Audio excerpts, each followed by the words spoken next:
Good morning and welcome to Daily Red Devil for all of your latest Manchester United transfer news and talk. And as always, we're back with another massive show to bring you guys this morning. But before we jump into that, please do smash a like on the video and please do subscribe to the channel. Bottom right hand corner, lots to get into on today's show. We're going to be talking about a potential move from Saudi clubs for Raphael Varane in the January transfer window. We're also going to be talking about Sir Jim Ratcliffe's big January transfer plan with 2 or 3 players being heavily linked to Manchester United on the ingoings, as well as players looking set to leave the club. So, of course, we'll be talking about that. We'll talk a little bit about Jadon Sancho as well. There's been some more stories coming out around that. And obviously, we'll be having a bit of a chat about the massive match tomorrow against Copenhagen. As always, do get involved in the comment section, get involved in the live chat.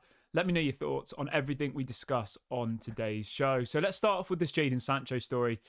This is coming out from a couple of newspapers this morning, saying that apparently Jadon Sancho has now been removed from all of the Manchester United players' WhatsApp groups. I mean, this story just gets stupider and stupider, doesn't it? First of all, they're not letting him eat lunch with them. Then we see that he was being given a packed lunch and he had to go and eat it in his car in the car park, apparently. He's not allowed in the dressing room. He's not allowed in Carrington. He's not allowed anywhere near the first team. And now he's been removed from all their WhatsApp groups. I mean, it's absolutely mad, isn't it? Like, Ten Hag has been very ruthless here. Very, very ruthless. And if this doesn't show the other players what will happen if they get on the wrong side of him, then I don't think anything ever will. Because I think, it has been handled correctly for me. It's not like you've got Kylian Mbappe being axed from the group. You've got a player that we paid £73 million for who's come into the team. Let's be honest, has offered literally next to nothing. Doesn't seem like he has the right attitude. Supposedly late for training. Supposedly doesn't work hard in training. All of these things that we hear. Obviously, there's 2 sides to the story. So I do imagine when Jadon Sancho does eventually leave, we probably will hear from him directly about why things haven't worked out and all the rest of it. But in some ways, I just think, he's on 375 grand a week. He's the highest paid player at the club. Like, you've just got to get on with it. You know what I mean? Like, you do just have to get on with it. Imagine if you go to work, right, and you don't get along with your boss. You just have to get on with it. It's a job. They're your employers. You have to make it work. And I just think that he's handled it completely the wrong way throughout this whole process. And I think for, me or you, to see somebody being paid what most people in this chat probably will earn in... I mean, some people would earn his weekly salary in 10 years. 375 grand a week, I know in the UK, let's have a quick look. Average salary. I mean, obviously I'm in the UK, so if you're living somewhere else, it might be different. So the average salary in the UK is £33,000 per year, right? Per year. Jadon Sancho's on 375 grand a week. So for an average person in the UK to make the amount of money he's making in 1 week, it would take them 11 years. Just let that sink in for a minute. 11 years to earn what he's earning in 1 week, and he can't even, turn up to training and all the rest of it. Even if there is another side to the story, unless it's something like literally terrible, something that's a criminal offence, which I highly doubt it is, then I don't really see how he thinks he has a leg to stand on, How does he think the fans will relate to him? The normal person looking in on this situation thinking, you're playing for the biggest club in world football. You're earning, as I said, what most people would earn in 11 years in 1 week. You're playing football, which you supposedly have wanted to do all your life. And you should be living your dream. And you can't even apologise to the manager. So for me, he's got to go. I think it's just gone beyond the point. And the fact that he's been removed from all of these chats and, the fact that he's not allowed to eat with the rest of the team, I actually think that's the correct decision when you think about it. You don't want toxic people around. It's the same in normal life, You try and surround yourself with positive people. If you surround yourself with toxicity, it just infests and gets worse and worse and worse. So I think Erik ten Hag's done the right thing here. Let's see what people are saying in the chat here. Mark says the modern footballer is weak. Somebody says Sancho letting us down, really can't apologise. Al says Sancho's 350 grand a week is a bargain with a laughing emoji. Yeah, crazy. But let me know what you guys think about that one. I think that this situation just needs to end. Fabrizio Romano was speaking yesterday, and apparently he's 99.99% going to leave in January now. That's what Fabrizio was saying yesterday. There's no way back for him now. The January transfer window opens in, about 6 weeks, 7 weeks? So it's nearly over. I mean, how many weeks is it? Yeah, let's have a look. 1, 2, 3, 4, 5, 6, 7, 8. Yeah, so it opens in 8 weeks, the January transfer window. Obviously, we've got an international break as well, so there'll be 2 weeks of no football. there's probably, I would imagine, about 10 or 15 matches between now and when Jadon Sancho will go. Obviously, it's frustrating because, you know, we probably do need strength in those positions. But the thing is, I don't even really feel like we're missing out by him not playing. I don't. We've got Pellistri, we've got Ahmad. Obviously, Garnacho's now starting to, you know, get more game time. You've got Mason Mount, who you've just spent 60 million on, who doesn't seem to be able to get picked. Bruno Fernandes sometimes plays on the right. You've got Anthony. You know, we've got all of these people who can play in that right wing position. And I just don't understand it. I mean, maybe there's a world where, I'm just trying to be devil's advocate here. Maybe there's a world where, you know, you put Jadon Sancho on the left and Rashford on the right. Maybe that could have worked. I know Ole Gunnar Solskjaer came out talking recently, didn't he? And he said that apparently Jadon's favourite position is left wing, but we bought him as a right winger. So it's very, very confusing.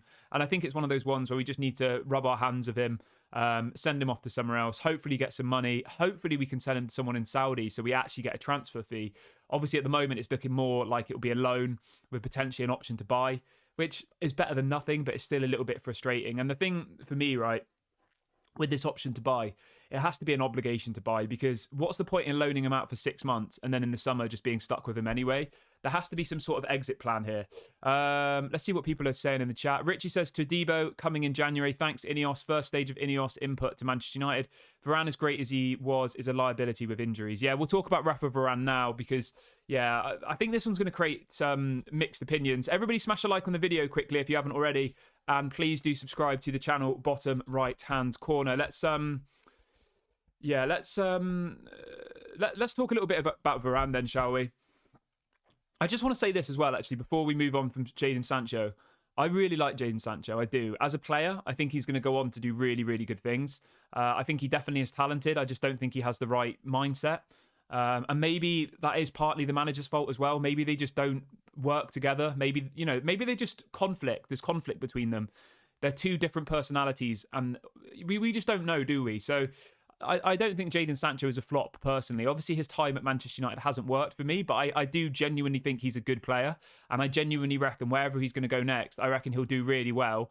And then the conversation for the next 5 years will be, oh, Erik ten Hag couldn't get anything out of Jadon Sancho. Look how well he's doing over in Serie A now, or look how well he's doing in the Bundesliga.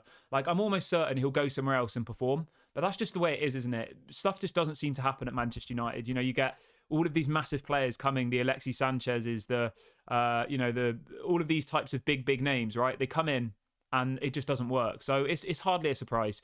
Right, let's talk a little bit about Varane and Saudi, though. And I want you all guys to let me know in the comments section what you think about Jadon Sancho's time at Manchester United. Do you think there's a good player there, or do you think he's just overhyped? Like, let me know what you guys think. Obviously, I think he will go on and do well somewhere else. And I was going to say I wish him all the best. Like, on a personal level, I guess I do. I do wish him all the best because, obviously he had problems with his mental health and all the rest of it. So you don't want to slander a player and say, I hope he goes and flops, because I think that's just a little bit childish. But yeah, obviously from a Manchester United fan perspective, it's going to be difficult to kind of forgive this whole situation, to just ultimately go on strike and still be collecting your 375 grand a week wages because you refuse to apologise after calling a manager out on social media, which is just embarrassing in itself. So yeah, I'd be happy to be done with him, and I'd be happy to hopefully never talk about him ever again. Right, let's talk about this Raphael Varane story then. So it's this morning, there's 2 or 3 different journalists reporting that apparently Saudi Pro League clubs are now expected to come in for Raphael Varane in the January transfer window. And you know what? I actually think this would be a good bit of business for Manchester United. I do. I love Raphael Varane. I think he is probably our best centre-back. But his injury record is absolutely terrible. It is. And we can see now why Real Madrid were happy to sell him to us. I think that's the thing. The Real Madrid fans that I know said at the time, he's a great player, but he's injury prone. I mean, I've got his injury record up right here, okay? So this year alone, so not season, in the year 2023, okay, he missed 5. So I'm gonna tell you how many games he's missed in this calendar year so far. So he has missed so far, he's missed, what's that? He's missed 21 games this calendar year out of about 60. So he's only been available for about 2/3 of the game. I mean, that's mad, isn't it? And then if you go back to the season before that, it's even worse. It's like, it's even higher than that. And it was the same back at Real Madrid. It was slowly starting to pick up these little injuries. And to be missing 1/3 of the season through injury year on year, like, That you can't have a centre back that's your best centre back in that position. You can't. We need someone like Richie said in the chat. We need like a Jean-Claire Todibo. We need someone to come in who is young, somebody who can play every single game and is available. I know obviously it doesn't always work like that, but when you start seeing a pattern with a player, when you start seeing someone injured for 20 plus games a season every single year, I think that's when you have to start asking questions. You know, I think at this point, he's my favourite centre-back. I genuinely think that. I think him and Martinez were unbelievable last season, but the fact that he can't be relied on anymore, has he fallen out of the manager? You know, there's all of these questions that are being asked. And you know what? If we could get 50 million for Varane or 40 million, I think it would be good business. I do. I think he's on ridiculous wages, Raphael Varane. He's on £340,000 a week, which again is absolutely mad. Obviously, he's not in the same situation as Jadon Sancho because Varane hasn't called out the manager publicly, but he's paid just under £18 million per season, Raphael Varane. £18 million to play probably about 30 games a season. Like, that is absolutely terrible, isn't it? Let's have a look how many games he's played this season.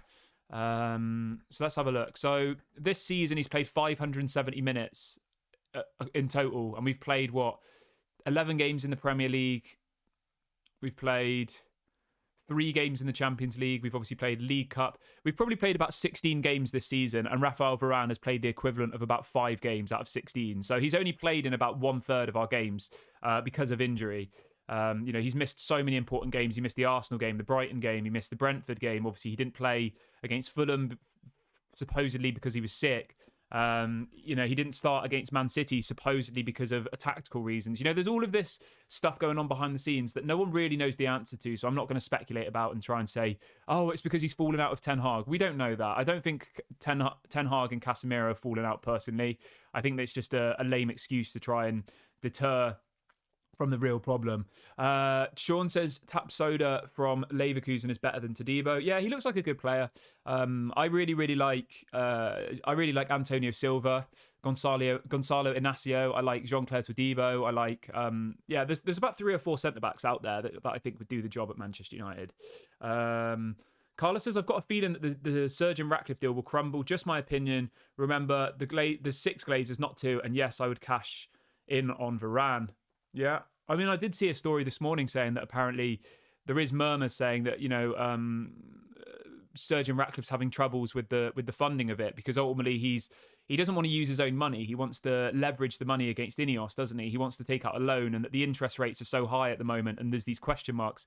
Obviously, this is just kind of people talking at this point, so it's not a story worth reporting and bringing to you to discuss. But there is some murmurs that.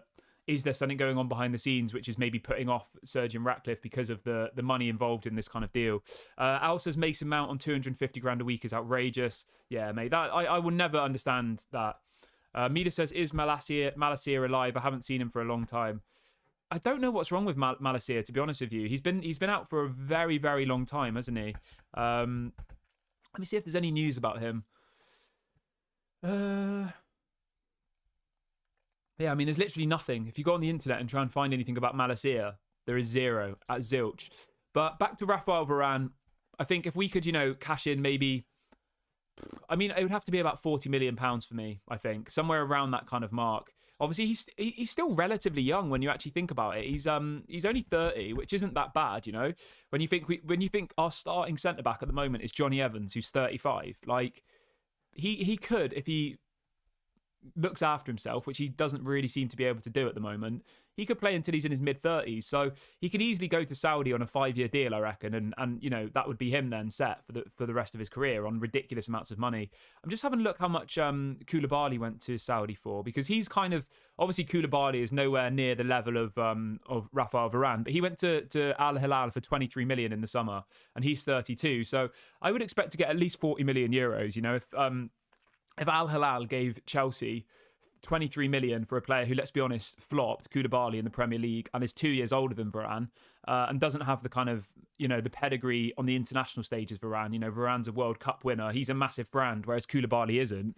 I would imagine you'd want at least 40 million to get that deal done. Obviously, we paid, I think it was, let me double check how much we paid. Yeah, I mean, we only paid 40 million euros for Varane. So if we could get back that 40 million euros, obviously then we would remove all of his wages, which is about 18 million pounds per year, about 20 million euros. That's, in theory, about 60 million euros back on the balance book, which could really, really help. You could go and get yourself a Jean-Claire Todibo with that. You could go and get yourself probably a striker as well with that. Maybe the Guirassy from Stuttgart in the Bundesliga. There's plenty of options out there that for 15, 20 million, you could go and get yourself a good striker, or Marcus Leonardo from the Brazilian league. There's all of these names that are available for like 15, 20 million, or Jimenez from Feyenoord. There's 2 or 3 players out there at the moment, which with, if we had a budget of say 60 to 100 million in the January window from player sales, from getting rid of Sancho, getting rid of potentially a couple of others, Donny van de Beek, I imagine will go. Yeah, I mean, the other thing as well that we need to consider, right, is Newcastle are desperately looking for a midfielder. Now, I wanted to ask you guys this, actually. Obviously, Newcastle were really, really interested in Scott McTominay in the summer. We know that Fulham are also interested still in Scott McTominay. Would you sell Scott McTominay in the January transfer window? If Newcastle come knocking, obviously Tonali has been banned, hasn't he, for betting, what's it called? Match fixing? I don't know. Some sort of betting scandal. He was betting on football matches that he was involved in, and he's out anyway for about 10 months, I think it is. So Newcastle are desperate to bolster their midfield options. Would you sell Scott McTominay in the January transfer window? Let me know in the comment section. Let me know what your thoughts are. And if so, how much do you think would be a fair price for Scott McTominay? I would say, I think 40 to 50 million for McTominay would be fair, given the current market. Obviously he's probably in, by way of goals and all the rest of it, he's probably in the best form he's ever been in a Manchester United shirt, isn't he, at the moment? Scoring goals for Scotland as well. I would cash in on him, to be honest. I think he's okay going forward, but defensively, which is what we need at the moment, we need someone really, really solid, like a Frankie de Jong type player. I know we're not going to get Frankie de Jong, but someone like that. Godfrey says we should sell Scott McTominay and bring in João Polinia from Fulham. Yeah, that'd be good. Somebody says, what's going on with Donny van de Beek? Donny van de Beek's gone. He'll go in the January window, definitely. Yeah, he'll definitely go in the January window. Fabrizio said that a couple of days ago, that Donny van de Beek ultimately didn't get a move that he liked in the summer. He's just had a kid as well, remember? It's so easy for us as just football fans to say, why is Donny van de Beek here? He doesn't play. He should have gone in the summer. But sometimes the thing you have to remember, right, is Manchester United gave these players contracts. Manchester United thought that these players would come in and do well. Obviously, it hasn't worked for Donny van de Beek, but he's still contracted at the club. So, you can't just say get rid of him. If he doesn't want to go, then he doesn't have to go. And the thing you have to remember is, right, these people are all humans. They are.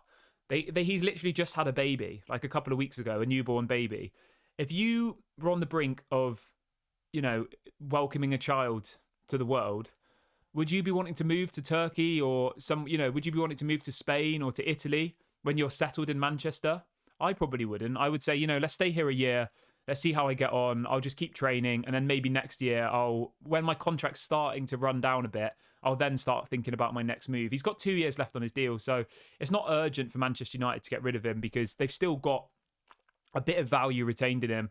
But I would say that out of all of the players we've signed over the last couple of years, I would say that he was one that I was really excited about. Really, really excited about. I was absolutely buzzing when we signed him. I thought he was going to be exactly what we needed. And the fact that he made his name under... what's he called? Under Erik ten Hag at Ajax, right? Erik ten Hag becomes the manager and he still doesn't get played. We paid 39 million euros for him. I mean, that's ridiculous, isn't it?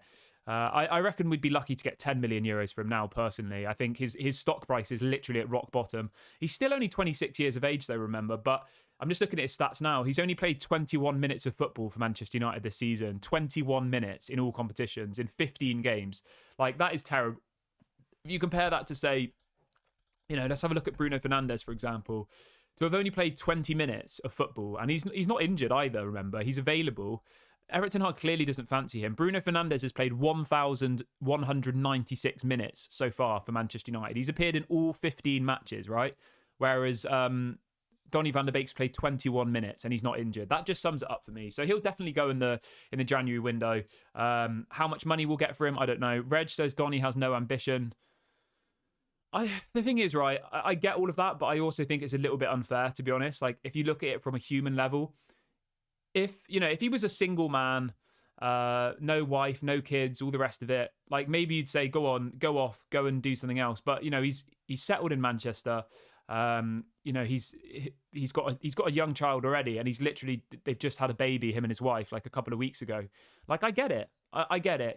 Why would you move to a new country that you've never lived in before? You might not like months before your wife's about to give birth. Like, I get it. And I mean, from a Fran's perspective, you're like, well, I only care about football. I don't care about whether he's having a kid or not. But I understand and I relate to it. But what my point here is, right, by the time the January window comes over, the baby will be 6 or 7 months old, right? So I think at that point, there's no excuses for him not to then move somewhere else. But I understand, a loan move to Turkey or a loan move to Spain before probably didn't really seem that appealing, because he might go there. His wife might not want to go. She might want to stay in Manchester. You just don't know, do you, what's going on behind the scenes? And it's so easy for us to point the finger and say, oh, it's a disgrace. He's only played 20 minutes of football this season, blah, blah, blah. But we just don't always know what's going on. And I think the key thing is here, right? It all, again, boils down to Manchester United's recruitment. They thought they'd got a really good player here. They give him a massive contract. I think he's on 150 grand a week, Donny van der Beek.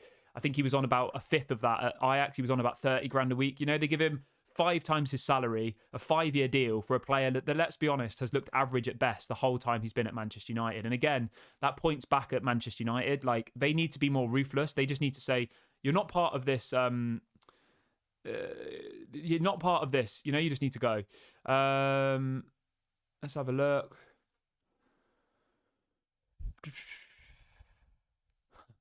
Malp says, imagine having a kid, not going to work, playing 21 minutes of football and earning that huge wage. But again, the thing is, right, it's Manchester United who gave him that huge wage. It's not like he said, I'm only coming if you give me this huge wage. Manchester United would have been willing to pay that. Somebody says Donny van der Beek is a good player, but not good enough for Manchester United. I think that's a fair point. I do. Somebody says Ole Gunnar Solskjaer ruined him. Yeah, I mean, they brought him in and then they didn't play him. So it kind of does make sense. Maybe the thing is, right, a lot of players come from the Dutch league. A lot of players come from the Dutch league and it doesn't work out. So we have to remember that and we have to be respectful of that. Ruben says, I know Onana is on form. I'm just very happy, but I think it's fair that Altay must get a chance to play. Why did we sign him if he's not going to play? Well, the thing you have to remember, Ruben, is obviously Onana will be going to the Africa Cup of Nations in January. In about 8 weeks' time, we will lose Onana for around, I think it's 6 or 7 matches. So he will get his opportunity, Altay Bayindir. But the thing is, at the moment, I think that Erik ten Hag knows how volatile the situation is at Manchester United, and he wants to ensure that he's putting out what he thinks is the best team in every single game. We saw it last season, didn't we, in like the League Cup and the FA Cup, and he was playing his strongest side in the early stages, whereas most managers would rotate. I think it's because of that. I think it's not ready to put a new goalkeeper in, maybe it not work and then face criticism. But let me know what you guys think about that one in the comment section.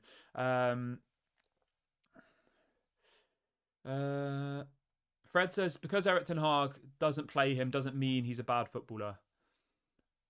Yeah, I guess so. I think what I more meant was that he was very good under Erik ten Hag at Ajax. We bought him because of how well he played for Erik ten Hag at Ajax, right? Erik ten Hag comes to Manchester United, but still doesn't play him. Like, there must be something going on that we don't know about. Somebody says, Kieran, we need a proper director of football and a good recruitment team and a proper CEO. Yeah, we do. And that needs to happen. Darren says Donny is a specialist attacking midfielder that needs the system to suit him. That's the thing, isn't it? I'm sure Erik ten Hag would say that. Like he said the other day, he said at the moment, I don't have the players to play the Ajax style of football, because over the last 10 to 15 years, we've just bought random players that don't really suit any style of football. It would be like, one's good for counter-attacking, one's good at passing, one's good at... Do you know what I mean? They just throw a load of people together. It's like playing FIFA. That's how I would imagine Manchester United being. If any of you have played FIFA Ultimate Team, they just, you just buy random players and you stick them in a team and it does, that's ultimately what Manchester United's method is at the moment. It's like FIFA. There's no planning. It's just chuck a load of people together and hope for the best. Richie says, Ten Hag will turn Kobe Mainoo into his very own Frankie de Jong. You wait and see. Yeah, I think that'd be good. Robbie says, why are we not playing Kobe Mainoo? Give him some minutes. He has just come back from injury, remember, Kobe Mainoo. So I think we've got to be a little bit patient. Obviously, that game against Fulham, Erik ten Hag's job would have been in massive, massive question, I think, if we hadn't have beat Fulham. So I'm sure he just put out his best team because he wanted to make sure that we won the game, which sounds a little bit obvious, but throwing Kobe Mainoo into an away game that was like must win with a lot of pressure would have maybe been a bit too much. I would have picked him though. I would have, but obviously I'm not the Manchester United manager, and neither are you. And we need to just fully back Erik ten Hag at this point, because whether you want Erik ten Hag out or in, I think at this current moment, until at least the end of the season, there is no point with this whole Erik ten Hag out agenda. I think it's pointless because no one's going to come in and make a better situation of where we are now, I don't think. I think we just, I said this to somebody on the stream the other day. We're on the same points total after 11 games now as we were last season. So when you look at it like that, points total wise, we're in the same position as what we were before. Ruben says, do you think if we sell Anthony, a Mason Greenwood return to replace him would be a great one? I don't think Mason Greenwood's coming back, to be honest with you, mate. I don't. I think he's another player that we should be looking to sell to raise funds for. I think that, if Sir Jim Ratcliffe comes in, I think it would be a very controversial decision to bring Mason Greenwood back as your first kind of big decision as the Manchester United owner. And I just don't think he'd do that. Whether you think it's right or wrong is obviously up to you. Whether you think that he would improve the team, again, that's a matter of opinion. But looking at it from a more conservative perspective, looking at what Sir Jim Ratcliffe would try to do, I think it would be too controversial for him to bring in Mason Greenwood as his kind of first thing. Right, let's have a look. Let's see what else people are saying.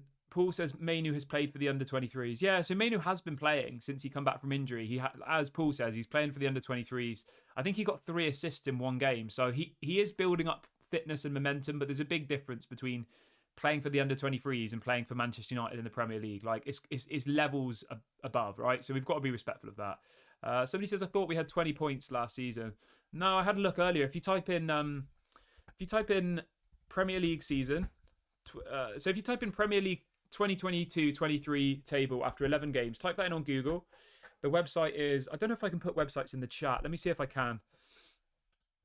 I don't know if I can do screenshots. Let me have a look. Actually, I can. All right, let's get this up.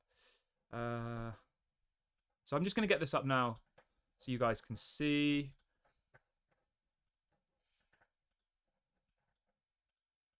All right.